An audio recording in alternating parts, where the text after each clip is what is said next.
time where the movie started. Thanks for joining me, YouTubers.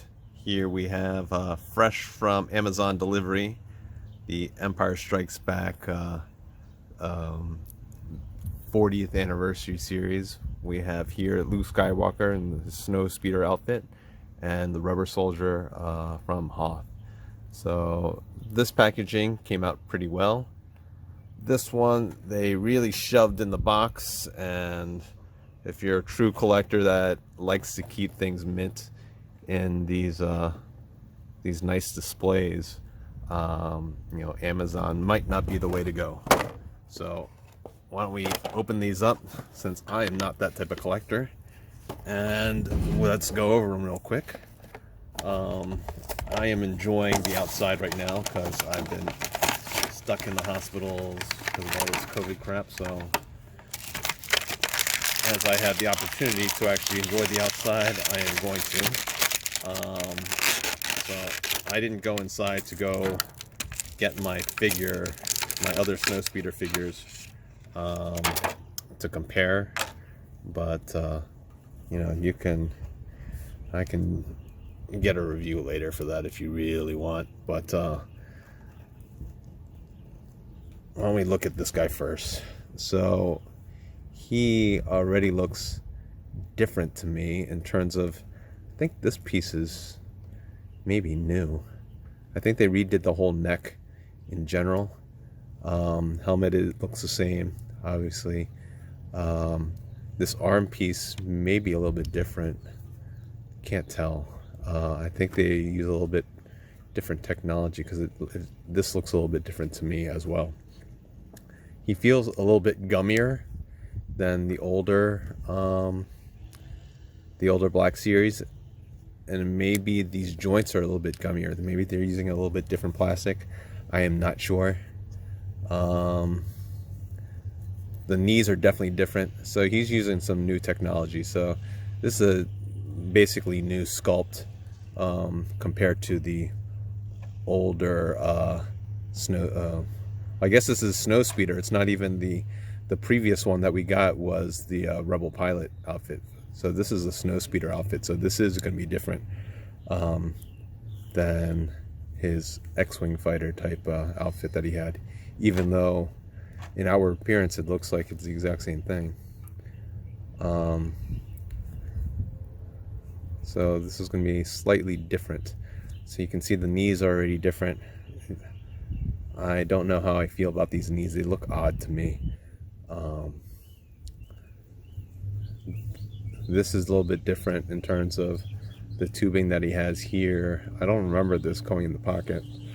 I probably really should just bite the bullet and go downstairs and get the other figure, but you know what? Sorry, I'm enjoying the outside way too much. So you're probably hearing the birds and everything chirping right now. I apologize. I can't help that. I'm not going to kill some birds just for you guys. But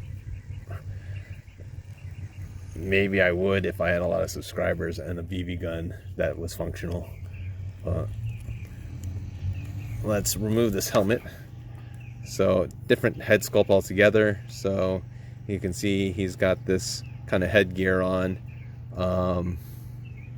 The face sculpt is new too, and it's got the face print technology, but mine's got some weird thing going on with its eyes. This right eye is much higher than the left eye, so that's no bueno. If you look at it individually, it looks pretty good, but together this guy's eyes are all messed up. I'm not sure that's coming out on camera. Let me just zoom in closer there for you. Maybe the sunlight is going off on there. I don't know if it's quite coming out on camera, but trust me, the eyes are messed up. So that's no bueno, Hasbro. Other than that, the figure looks great. I don't know how I feel about these new knee and shoulder joints. Looks pretty odd to me. He's going to be in a sitting position, and I can't quite get him in a good sitting position at this point in time. I think this is as best as I'm going to get him. I didn't buy that snow vehicle. I forget what that's called. I haven't bought that thing. Cost like $120, that piece of plastic. I bought 3 TIE fighters, and I've only opened up one of them because I have no place to put it. Eventually, maybe when that snow speeder goes on sale, I will end up buying it, but right now it's not worth my money. So why don't we go over articulation? So his head is on a ball at top here, and nice rotation, can look up about that much, can look down this much. I think there is a neck joint in there too, but you're not going to get the best range. It will cock a little bit to the side there, so there is some movement there. Movement forward, very slight. But I like that it doesn't have the lollipop syndrome that Marvel Legends does. I think I'm kind of done with Marvel Legends. I think the quality of the stuff just isn't there. At least Hasbro is putting out new sculpts, and the sculpt work is it has some flaws, but in general they put a lot more work in this Black Series than they do in Marvel Legends. Yet I think the Marvel Legends is earning them a lot more money. So let's go over the shoulder joint. So you can see it goes all the way around. There's a butterfly shoulder there, so he can get his arms probably in a forward blasting position if you put a gun in there. And arms will go up that high.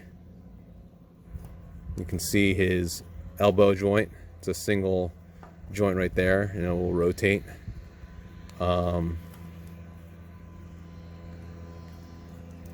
In terms of his wrists, this left hand is a lateral joint, while the right hand is a vertical.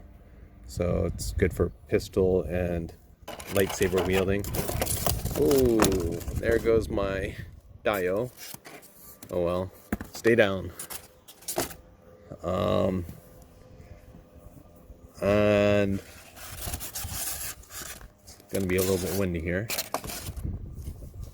So you can see this lightsaber. It's a really pale blue, and it's pretty thick. I don't know how I feel about this lightsaber, but I'm sure this comes off like all the other ones. But I'm too lazy to take it off. You can see it's got this little hook here, so you can put the lightsaber when you remove it to hang right off of him. So let's go over the rest of his articulation. So he's got this diaphragm joint up here, and it's got great range of motion. He can move side to side as such. You can turn a little bit. You're going to be limited by this this cord here, so he's not going to be able to turn to his right, but can turn a lot to his left. He can bend back this much, but then gets limited again, tethered by this cord, and he can bend forward that much. I don't think there's any waist articulation. The hips, you're going to be somewhat limited because of this plastic piece here, but even without it, and I try and bend both legs, it's getting limited by this piece of plastic on his coat. So he's really only able to bend about this much. He's got thigh swivel, I think. Yep, thigh swivel right up top there. And he's got a knee cut right there, a single knee, which will rotate. He's got ankle rocker with forward pinford rocker. So decent range of motion in general. Good figure. If you are a Black Series collector, I think this is a must-have. You got to have him in his snow speeder, even though you already have him in his X-Wing fighter outfit. I might end up displaying him like this, even though he's cockeyed. I think I'll have to fix that by just kind of tilting his head a little bit that way. So therefore, you know, the eyes look straight to me as opposed to having his head straight, because them eyes are all hella messed up. So that is our Luke Skywalker figure. Let me just put this guy down. Let me leave that there. And leave Luke Skywalker, and he can go rotate around for us if he doesn't fall. Whatever. Stop rotating. You can just stand here, and in the camera you're probably only seeing his crotch anyways, so I can move him out more this way. So now let us open up this pristine box. This is a guy I'm a little bit more excited for. So this is an all new figure for us. This is the Hoth Rebel Soldier. So let's just open them up right here. Sorry about that. My camera apparently overheated outside, so it shut off. So this is the Rebel Snow Trooper. He doesn't come with all this gear on already in package, so you kind of have to assemble him. So let's first take a look at him with all this stuff on. Actually, let's look at his accessories. So he comes with this rifle. So I believe this is new. There's no paint on here, so you would have to paint it up if you want more details, but the sculpt looks pretty cool. So it's a nice rifle to have.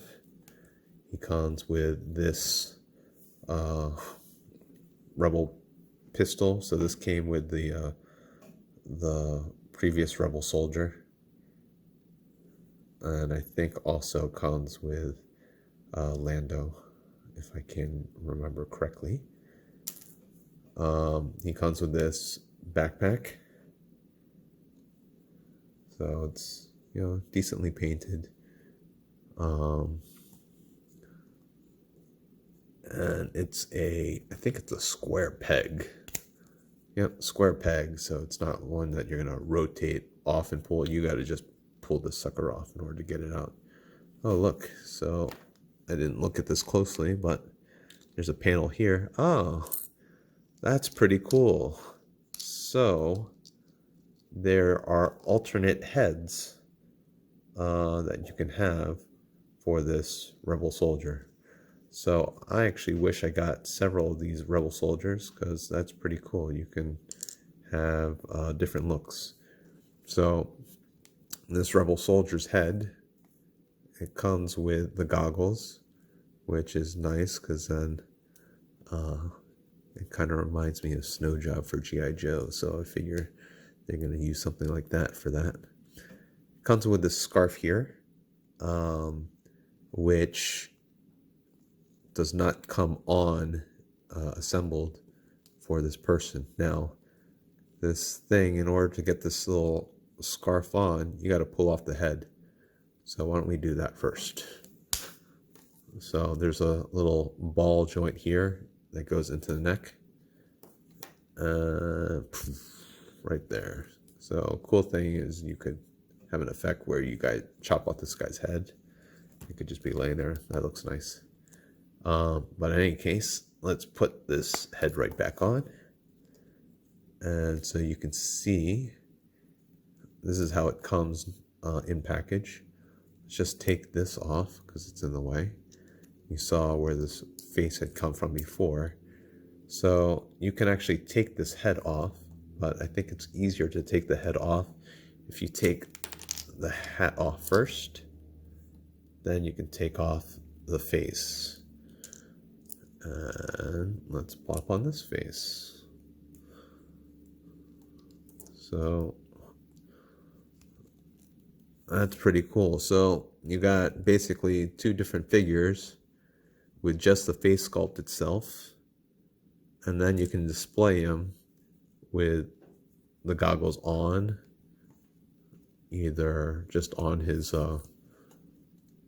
hat like he came with, or you can have the goggles on like this.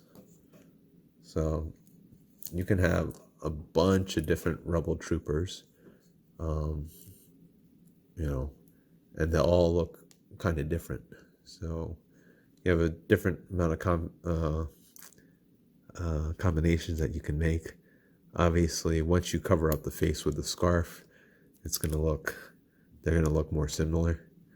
But at least you can army build these guys and have them look a little bit different. So that's good. So let's look at the other details. You know, he's got this little quilted pattern in different parts of his armor. This vest piece here is connected. It has this like kind of soft feel here, and when you put on the backpack, it looks like it kind of connects here. So even though it's looks connected here, it's not connected.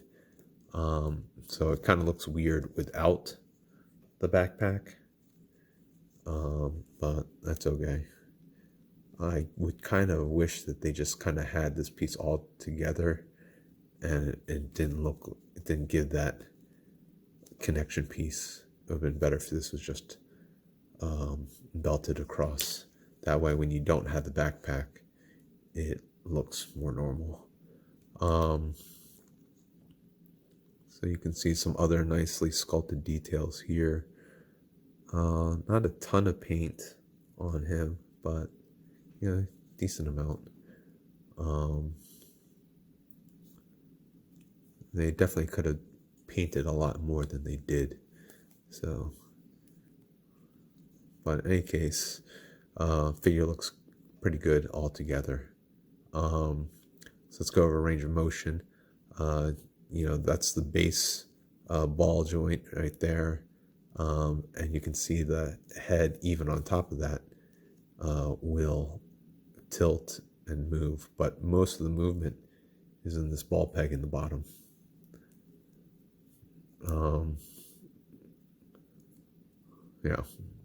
So you can see this is the top part that is actually swiveling. It's not the ball peg there. So there's a good amount of movement.